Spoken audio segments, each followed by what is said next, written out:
Hello and welcome to yet another video game review. For you today I have Fate Extella Link, the somewhat sequel to Fate Extella, the somewhat sequel to Fate Extra. Honestly, you don't need to have played either game to understand, or maybe not so much understand the story here. Part of the Fate series, so the story isn't really what you're playing it for here. In this game, you get to play as the original 16 characters as well as 12 new ones, bringing the roster of heroes to 28. It's a Muso style game, so players of any game with Warrior in the title are going to feel right at home here, capturing areas on a map and defending their own while plowing through quite literally thousands of faceless mobs. Not too much new to the formula here, despite a few hidden parts of the map and some hidden enemies you'll have to find, which freshen up the game for Muso fans or returning players of the previous game.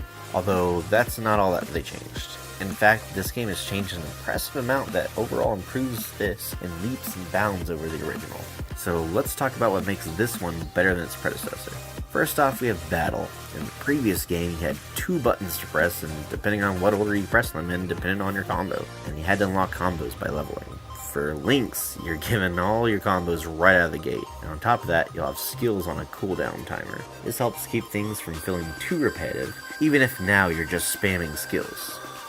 Each hero has 8 skills to choose from and a wheel of 4 to use. Leveling up can unlock more and even level up the skills so that they deal more damage. Next up for battle, we have Noble Phantasms, one of the coolest things about both the anime and the game. In the previous game, you had to run around the fields and break cases so that you could unleash your Noble Phantasm once, or waste a command skill. In Links, however, you acquire Noble Phantasm by being in your Moon Drive state, a form that increases your stats and can be ended by using your Moon Drive skill, which is its own Noble Phantasm.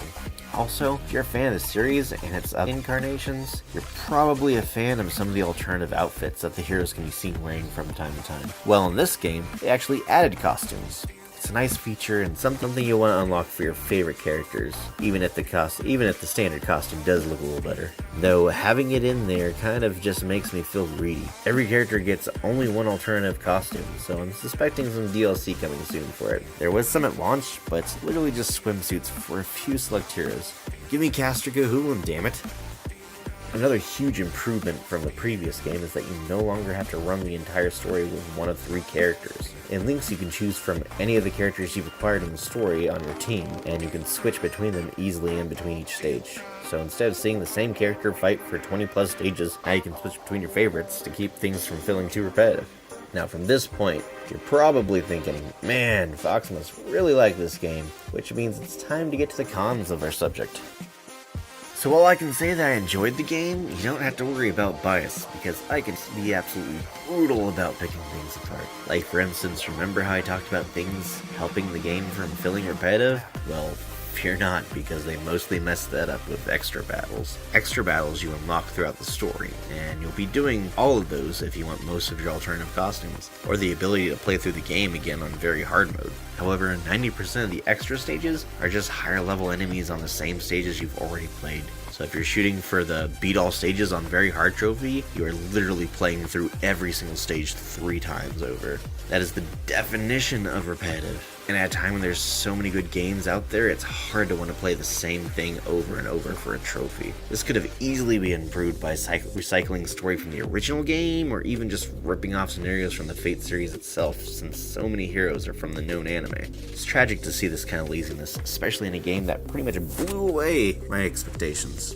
Last con I want to mention isn't exactly a game killer, but it's infuriating nonetheless, especially to a gamer like myself who's a bit of a completionist. In the game, you'll get extra missions and side missions throughout. They help to unlock abilities you can equip to your characters, but those drop all the time, so that's not a whole lot of the reason why you actually hunt them down. Still, they put it up there in the top corner, and if it's a side mission you get for a character you like, you'll want to complete them to unlock your favorite character's support bonus. However, the missions they give you are RNG off of like 10 possible missions, and these don't always add up. Too often you'll acquire a mission that can't be accomplished either within the stage or how far you literally are within the stage already. Like you'll get one for capture 3 sectors, and there's no sectors to capture. Needless to say, that can become infuriating at times, and it feels pretty lazy. It can also end up leaving you without completing your side missions, which in turn, for a completionist, means having to do even more previously completed stages once again just to finish collecting everything. So yeah, that's mostly my review for Fate Extella Link. It's interesting seeing how they've improved the formula, and I look forward to what other Fate games we might receive in the future. I would really like to see games with even more heroes and customization, like different costumes. I have a feeling we'll see some more in the online store as paid DLC, but honestly, if they don't add in some new scenarios as well, those would just be worthless. I would have to rate this game an 8 out of 10. Probably have a decent amount of fun with it, but honestly, it's not winning any awards. Also, being both a Fate game and a Muso style game, it finds itself sitting in a rather niche spot. One that probably sees more people than other niches, but one all the same. Would I recommend going out and buying this game immediately? That's a bit harder to answer. If you're a hardcore fan of either genres this fits into, then yeah, it's going to be worth your time. However, if you're on the fence about this one, or are looking for another fun game to occupy your time, wait on it. Wait till it's $40 to $50 range. There's too many really good games out there, with this being the end of yet another console cycle. That's the end of the review. Hope you enjoyed my breakdown of the game, and hope it was helpful to you in some way. I know it's been a little while since this game came out, but I'm pretty small time up here on YouTube, so no one's giving me games. I buy each and every one of these with my own money. I make no money from doing this, which is why I stopped for a good while. However, I had enough people ask me to keep doing it, so here we are.